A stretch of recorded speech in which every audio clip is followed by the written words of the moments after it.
Hi, saya Cik Hadi. Okay, for today we will go for chapter 5, which is theory of production. Okay, so we will see and go into the details about theory of production. Okay, first thing first, we need to see the definition of production. Okay, so production in Malay kita panggil sebagai pengeluaran ataupun penghasilan. Okay, so therefore production means the process of using the factor of production to produce goods and services. That means using the factor, kita menggunakan faktor ataupun punca ataupun sumber utama pengeluaran untuk menghasilkan barang dan perkhidmatan. Okay, and then another definition is the process of transforming inputs into outputs. Okay, pertukaran daripada inputs kepada outputs. Okay, so let's have a look at the inputs. What are the inputs? Inputs refers to the factors of production that a firm use in the production process. Faktor-faktor pengeluaran yang syarikat gunakan di dalam proses penghasilan ataupun proses pembuatan. Okay, so we will see the details on the inputs later. And then once the input is available, and then they will have some transformation process, and then they will process into outputs. Output is refers to what we get at the end of the production process, that is finished product. Iaitu output kebiasaannya adalah barang yang dah siap. Okay, I give you a simple example for input. Let's say you want to build a house. You nak membina satu rumah. Therefore one of the main inputs here dekat sini adalah in terms of bricks, okay, batu, and then sometimes we need labor, pekerja, and then sometimes we still need sand, pasir, water, and then piping, the other materials. So macam-macam inputs. There are so many inputs needed in order to build a house. That mean a house ialah barang yang dah siap. Once they do a construction, piping, plumbing, and then wiring, and then bila dah siap semua, dia akan jadi outputs. Okay, another example is smartphone.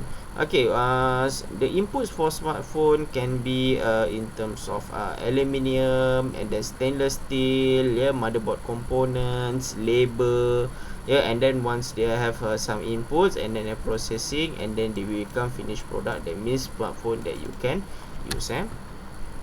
Okay, we focus on this input here, classification of factors of production. Apakah klasifikasi faktor-faktor yang mempengaruhi pengeluaran? Okay, the first thing first is land. Okay, tanah. All natural resources or gift of nature. Tanah ni adalah sumber semula jadilah. We give an example. There is one land that contains mineral ataupun gold. Hasil biji timah, emas, bauxite, dan sebagainya lah. So each land have their own specialty, and also own type, own specialty, and also have some resources there. Okay, and then labor ni adalah pekerja. Okay, so either physical or mental activities of human beings. In order to have production, sometimes manpower will be needed. Okay. Yang ketiga, capital, part of man-made wealth used for further production. Okay, maknanya dari segi permodalan ataupun permodalan. Okay, sebahagian daripada aset manusia, man-made, used for further production.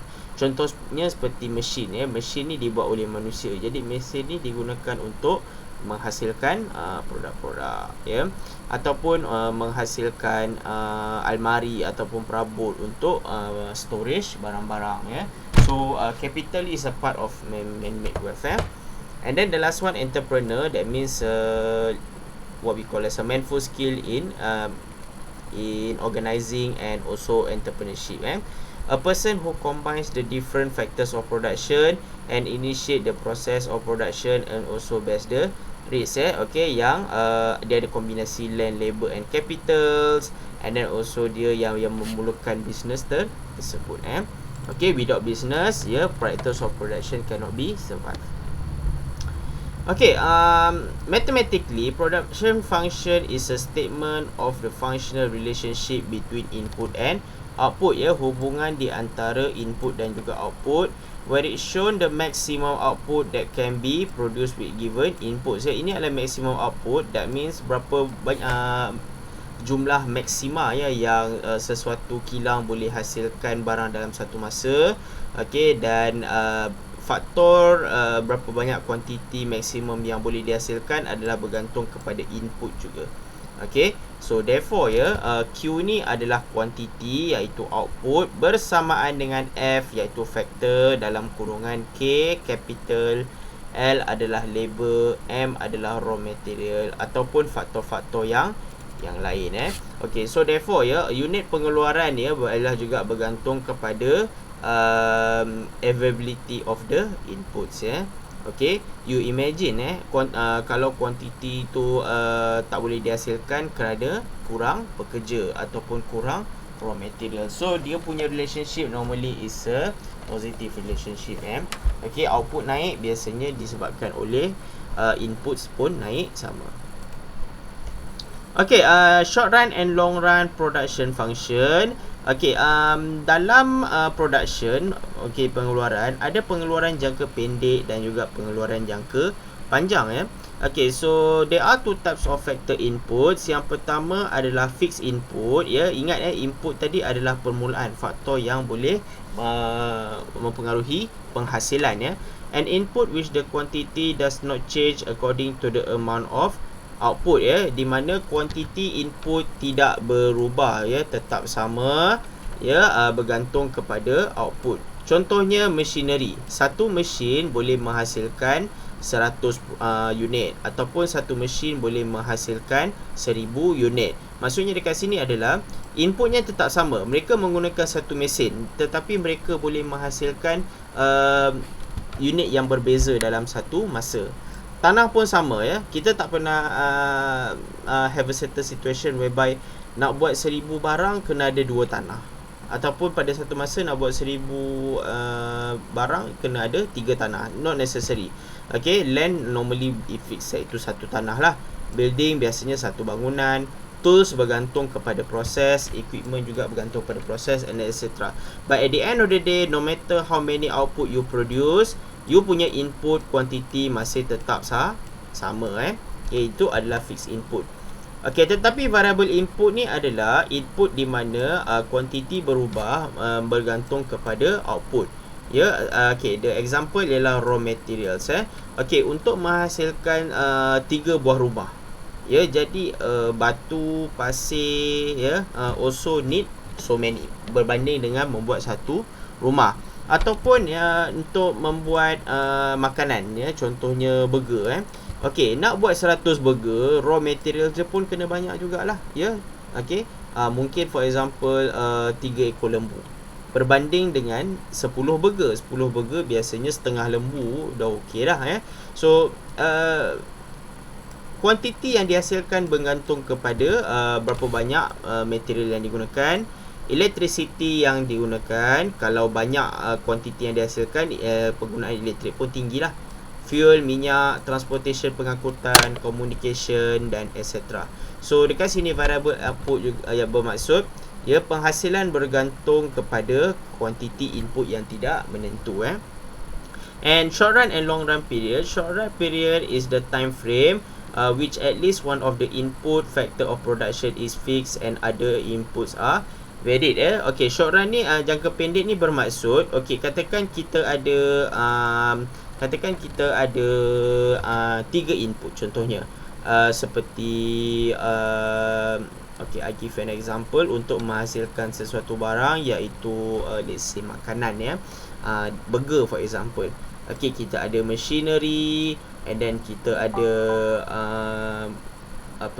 daging, meat, and then kita ada what else, electricity dan sebagainya. Okay, satu input sekurang-kurangnya fix, bermaksud faktor productionnya tetap walaupun kuantiti dia berubah-ubah. Contohnya mesin mesin dia guna satu saja, tetapi dia punya raw materials dia punya electricity, fuel, transportation pun dia berubah Tetapi kalau untuk long run, semuanya adalah berubah-ubah. Even mesin pun dia tambah bertambah, lepas tu raw materials pun bertambah dan sebagainya So that is long run Okey, kenapa long run semuanya variable? Sebab dia bergantung kepada capacity. Okey, ada certain masa raw materials dah habis, so kena top up baru. Ada masanya mesin rosak, so kena ganti baru dan sebagainya That is a difference between short run and long run. Okay, short run production function. In the short run, we assume that at least one of the input is fixed and that is capital Kebiasaannya yang tetap hanyalah capital, yang lain semuanya adalah berubah Therefore, the short run of the production can be written as quantity unit yang dihasilkan bersama dengan faktor K dengan L. Okay, so kalau capital ni biasanya tetap, tetapi yang L ni dia boleh naik turun. Labor nombor pekerja boleh bertambah dan juga berkurang. Tetapi capital mesin adalah tetap sama Okay, law of diminishing marginal return, it states that if quantities of certain factors are increased while the quantities of one or more factors are held constant, beyond a certain level of production, the rate of increase in output will decrease bermaksud okey, ni dah support oleh short run tadilah okey, di mana okey, satu faktor adalah tetap, tetapi yang lain semuanya berubah. Okey, apabila dia melebihi production level, dia punya output punya level akan turunlah ataupun law of diminishing marginal return states that as more of a variable input is used while other input and technology are fixed, the marginal product of the variable input will eventually decline Okey, sebanyak mana input yang boleh berubah tetapi yang lain adalah sama. Okey, jadi jarak produk untuk sesuatu production tersebut akan menjadi lagi rendah Okey, TP total product okey, total product ni ataupun jumlah produk bermaksud total amount of output produced when a given amount of that input is used along with fixed input. Okey, di mana kuantiti yang dihasilkan okey, berdasarkan kepada input yang diberi biasanya adalah input yang tetap. Okey. Alright. So itu adalah total product. Okay, so untuk average product dia iaitu purata product, it divide the total product by the amount that input used in the production Okey, maksudnya kat sini adalah purata untuk produk tersebut berdasarkan kepada input yang tertentu. Contoh, kalau penghasilan dia kita nak tengok penghasilan dia per pekerja. Katakanlah pada satu masa dia menghasilkan 1000, tetapi pekerja yang ada adalah 10. So kita nak tengok satu pekerja boleh menghasilkan berapa banyak produk. So kalau 1000 bahagi 10 dia adalah 100. Bermaksud 100 satu pekerja can produce 100 produk. That is a average product. Ataupun kalau kita nak berdasarkan kepada faktor yang lain seperti total product dibahagi dengan total machine kalau produk tersebut pada satu masa boleh menghasilkan adalah 1000, tetapi ada dua mesin, bermaksud satu mesin boleh menghasilkan 500 So itu adalah average product iaitu jumlah produk dibahagi dengan sesetengah faktor-faktor yang tertentu Okay, marginal product bermaksud change in total product of the input corresponding in addition unit change in its label assuming other factors in capital fix. Kita nak tengok perubahan kenaikan sesuatu produk yang konsisten dengan perubahan pada sesebuah input. Okey, itu marginal product. Okey, so formula dia adalah change in total product dibahagi dengan change in total labor. Iaitu total produk baru bahagi tolak total produk lama, bahagi dengan total labor baru tolak total labor lama. Okey, katakan pada satu masa dia ada total produk ada 1000. Sebelum ni dia ada 500. Okey, so Dan pada masa 1000 ni dia punya pekerja contohnya adalah 10 pekerja. Tetapi apabila masa 500 ni pekerja dia cuma ada 2 sahaja. So 10 tolak 500 adalah 500 bahagi dengan 8 adalah dalam lebih kurang dalam berapa ya? Sekejap. Okey. Jadi berapa tadi ya? 500 bahagi dengan 8 ada dalam 62.5. Jadi apabila 62.5. Okey, jadi apabila barang naik daripada 500 ke 1000 ya, dan juga pada masa yang sama pekerja bertambah daripada 2 orang ke 8 orang, maka produk yang boleh dihasilkan untuk seorang adalah 62.5 unit Okey, so ini adalah contoh soalan yang biasanya dibagi dalam latihan ataupun exam. Okey, so kebiasaannya dia bagi ni lah ya. Yang ni biasanya dia bagi dia bagi dalam soalan. Okey, capital fixed input bermaksud semua level adalah sama 10 10 10 10 iaitu modal 10 mesin for example. Labor ya, pekerja ya, 1 pekerja, 2 pekerja, 3 pekerja sampai habis. Total produk inilah jadual produk yang telah dihasilkan ya, biasanya dibagi. Okey, untuk marginal product ya, formula dia adalah beza antara total produk dibahagi dengan beza antara labor. Contoh, macam mana nak dapat 8? 8 tolak 0 ya, bahagi dengan 1 tolak 0. Sebab tu dia jadi 8. Okey, kalau 12 pula, 20 tolak 8 sama dengan 12 bahagi 2 tolak 1, 1. So dia akan jadi 12. Okey, bawah ni pun dia dah bagi example lah ya. Okey, kalau average product, formula dia adalah total product dibahagi dengan total labor. Ya, kalau dapat 8, 8 bahagi 1, 8. 20 divided by 2 is equal to 10. Ya, 33 divided by 3 is 11. Sampai habis Okey, dan dia juga dibahagi kepada 3 stage, iaitu stage 1, stage 2 dan stage 3. Ini bergantung lah ya. Okay, so bila dah siap jadual, then you have to draw the graph. Okay, so this one adalah labor, yang ini adalah quantity. So kalau you tengok dekat sini, ada stage dia ni adalah atas, iaitu total product. Dia punya curve dia naik. MP marginal product dari atas dia akan jadi turun, dia akan intercept jadi maksudnya dia akan bersilang dengan average product So kalau kita tengok relationship between TP and MP TP ini adalah MP dia, so jauh beza dia. Okey, kalau TP increase, MP pun increase sama. Okey, dan pada masa yang sama dia akan jatuh pada satu stage ni lah.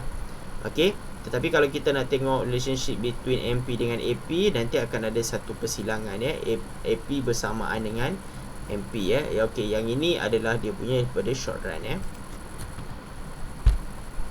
Okay, so this one you can read by your own short run production.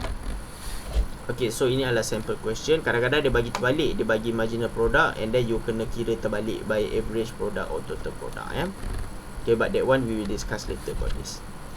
Okay, tadi short run Okay, short run ni whereby kita ada AP, MP and also TP Okay, but for long run production okay, macam tadi short run, dia satu input yang sama tetapi yang input lain semuanya berubah. Okay, have a look at long run production function. Okay, isoquant analysis. What is isoquant analysis? An isoquant or iso product represent all the possible combination of two factor input. Ini dia kombinasi di antara dua input which give the same level of output total product. And it also represent all the possible combination of variable input iaitu kombinasi antara input-input yang pun boleh ubah, boleh bergerak, that used to generate the same level of output iaitu total product. Macam short run dia satu fix tetapi yang lain semua berubah. Tetapi untuk isoquant semuanya berubah dan kita akan tengok combination antara satu sama lain. Okey, contohnya yang ini. Okey, kalau you tengok dalam jadual ni, okey, dia ada satu pekerja, dua pekerja, tiga pekerja, empat pekerja, lima pekerja, dan ini satu mesin, dua mesin, tiga mesin, empat mesin dan lima mesin. So kita nak tengok kombinasi dekat sini. So ini adalah dia punya unit yang dihasilkan, which is output. Okay, so there are various combination of capital and labor using 2 unit of capital. Ni 2 unit of capital and also 2 unit of labor. The total output will be 650. Sekiranya kita menggunakan 2 pekerja dan 2 mesin, mereka mampu menghasilkan 650.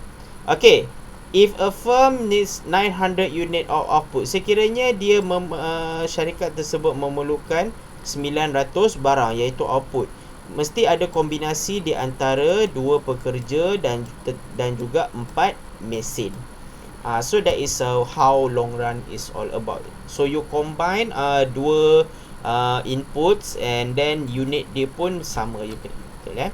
So there are few combinations such as 2 labor, 4 capital, 4 labor. So you just ni lah. Kalau sekiranya 5 pekerja dan 5 mesin, mereka mampu menghasilkan 1250 lah. Okay, so therefore dia punya isoquant ni, formula dia punya graph ni adalah seperti PPC. Okay, slope downward from left to right, dia ke bawah. Alright. So ini dia dah describe yang graph tadilah Okay, isoquant and output Okay, so biasanya dia ke bawah lah. So dia macam ni. Okay, so yang ini adalah labor yang ni adalah capital. So dia ada certain quantity lah, dia ke bawah dia macam PPC punya. Okay, marginal rate of technical substitution, the technique to estimate the amount of capital input to be replaced by labor input without increasing or decreasing output. Okay, teknik untuk mengira kata jumlah capital input yang digantikan oleh labor input tanpa menaikkan output. So MRTS marginal rate of technical substitution, formula dia adalah change in capital dibahagi change in labor. Perubahan capital baru tolak capital lama bahagi dengan labor baru tolak labor lama. Okay, increasing return to scale. All the factors of production are increased in the given proportion. Output will increase by a greater proportion. Okay, so dekat sini kalau labor bertambah, capital akan berkurangan. So this is how it works. Okay, so dia akan shift berapa persen dia bergantung kepada rate of scale of production. Okay, so when labor and capital are double, ini kalau dia naik ni sebab maksudnya dia menambahkan production. Katakanlah dia naikkan 2 kali ganda. Kalau dia nak naikkan lagi triple 3 kali ganda, so dia akan jadi macam ni. So sebab tu dia akan naik. Dia akan naik sampai like this. Dia tak akan bertembung antara satu sama lain. Okay, constant return to scale. All the factors of production increase in the given proportion. Output will increase by the same proportion. Okay, sekiranya labor and capital are double from 100 to 200, output increases from 20 to 40. Okay, dalam ni tak ada, dia lebih kepada kita nak tengok kat sini. And decreasing return of scale. Okay, so dekat sini factors of production increase in this increase in given proportion, output will increase by a smaller proportion. So walaupun production dia naik, tetapi dia punya output dia akan jadi lagi rendah. Yang ni diseconomies of scale. Okay, dia ada 3 situation lah. Economies of scale, diseconomies of scale. Kalau economies of scale ni bermaksud apabila you upgrade production, output pun akan bertambah. Jumlah barang yang dihasilkan pun bertambah. Tapi kalau diseconomies of scale, production bertambah tetapi quantity output adalah berkurangan. Okay, I think that's all for today. Itu saja. Kalau sekiranya ada apa-apa soalan, don't hesitate to leave the comments in the YouTube.